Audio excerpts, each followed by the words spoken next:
The MMA Academy in Liverpool is a mixed martial arts gym that offers a number of different disciplines to its students, one of which is Brazilian Jiu Jitsu, a grappling-based martial art. Head coach Jason Tan is a Brazilian Jiu Jitsu black belt and UFC veteran. My name's Jason Tan. I've been doing Brazilian Jiu Jitsu since I was 20, so I've been coaching for a long time, but this particular gym, we moved here 2 years ago, the MMA Academy, but we originally were in another spot, which we've been there for like 10 years. Recently, Jason promoted his first student to black belt. My name's James Owen. I'm 34 years old. I'm one of the head Brazilian Jiu Jitsu coaches at the MMA Academy Liverpool. And I've been training for around 18 years now. I've done Jiu Jitsu for so long that I forgot what it's like to not have it, you know. So to be a Jiu Jitsu black belt, it means basically just that I never gave up as a white belt. Being a black belt, I just take responsibility that I keep needing to learn every class I do, every lesson I do. And I just got to pass on what I've learned to my students. Jason's someone I've trained with for 18 years, and when I started he was a blue belt, so I've seen him go through the ranks as well, and yeah, it was to be his first black belt was probably one of the proudest moments of my life. You know, he's like not just a friend and a coach, but he's like, you know, he's always been there for me, so he's like a big brother really. I think Jay came to the second ever jiu-jitsu class that I taught back in like 2003 and has trained with me since then. So like for me it's not even like a student, he's my training partner and my coach as much as I am to him. John Moffat has been training for 6 years and is one of the Academy's most active competitors. Most people are more familiar with judo than they are with Brazilian Jiu-Jitsu. I describe Jiu-Jitsu as the after part of judo. So where judo ends, where it hits the ground, that's where Jiu-Jitsu starts. And it's all about controlling our opponent on the ground, being able to keep them pinned, keep the limbs under control, ultimately leading to submission by joint manipulation or choke. Chess, it's like human chess, you know, you are trying to catch your partner in submission holds, and at the same time they're trying to do the same to you. That's what it comes down to really. You're trying to submit your opponent, they're trying to submit you. Now, in order to do that, there's a variety of techniques that you have to learn, there's a variety of movements that you have to learn, and it's a real thinking man's game. It's very, very addictive. I feel like once you have the basics down and you start to get a little bit of success, it's an art that you have to delve into. It's very difficult to train it like once a week. You're gonna be, if you want to have good progress in it, you're gonna be on the mats like every day pretty much, you know.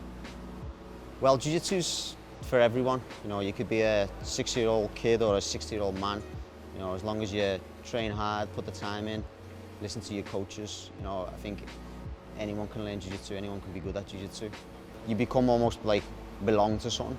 You know what I mean? It's like you start to like make new friends that you would never have in the outside world. You know, so all different ages, all different cultures. I'm very, very lucky because I make a living from it. Like it's having the academy and coaching guys and whatnot. Like I count my blessings every day because although it is a job, it's a really fun job. I get to train it every day, sometimes twice a day, and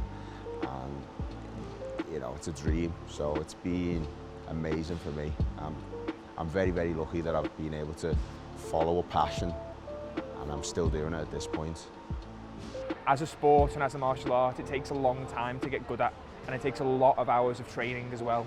It's not something you can just do for a few months or a year and then you're an expert in. It takes, you know, standard is like a decade to black belt. Having that sort of ability to be patient, put up with the ups and downs, that sheer determination to carry on training and get good is what I think is absolute key to doing Jiu-Jitsu. The social aspect is probably the most unspoken about but the most fundamentally important part of Jiu-Jitsu. I see the people in this gym more than I see my own mum. The hours, I spend something between 10 and 15 hours in here a week. If I didn't like the people, you wouldn't do it. Making friends, being approachable, it can't be underestimated how vitally important that is. Thankfully, it comes really naturally, and I think it should come quite easily. People with big egos or people who aren't welcoming and who aren't friendly, they don't stick around. They don't enjoy it, they get humbled. You know, if you're a 100 kilogram bodybuilder and a 60 kilogram brown belt in jiu-jitsu comes along and beats you up, some people their ego will get the best of them and they won't come back. So you end up with a really good group of people left. And like I always say, the best friends are the ones you simulate murder with.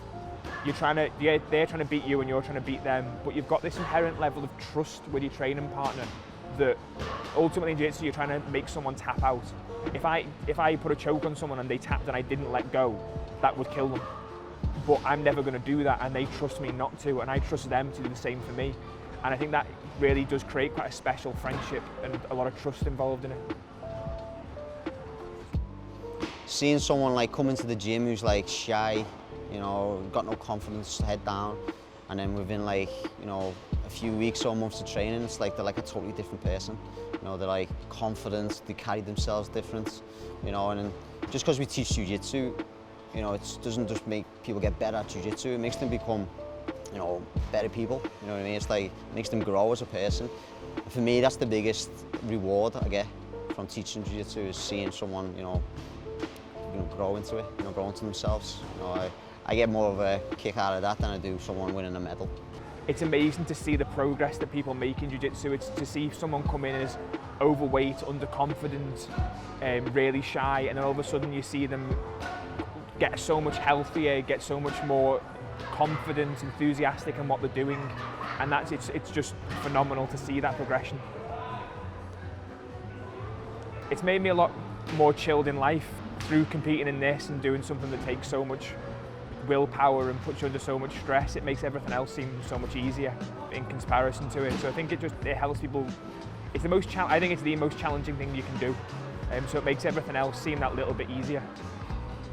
John first came to the gym and has like just got involved straight away. He just likes to train. He likes to train hard. He's a brilliant training partner. Never easy rounds. Just likes to grind. Likes to go hard all the time. Real good training partner. Dedicated to the art. In November of 2019, John was promoted to brown belt, enduring the process known as an Ironman. An Ironman it's not a test, it's a rite of passage. When you're getting promoted to the next grade, you've already earned it. But as that rite of passage, you roll with everyone in the club, one after the other, until submission, consecutively without rest.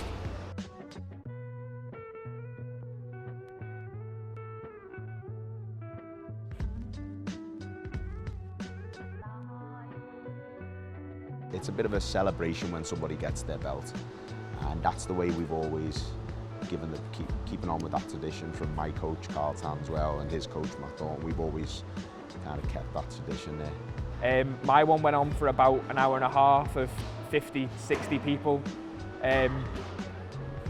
Physically speaking, it's probably the most demanding thing I've ever done. You do reach a point where you just don't have any cardio left or any strength left, and you're trusting the people who come on to be somewhat nice to you. It's great to get through it. You do feel like you've accomplished something, but I think it's always imperative to remember that it is just a rite of passage. It isn't a test. It's not a pass or fail. Everyone who steps on the mat has their own reasons for training, but there is one thing that brings them together: the gentle art.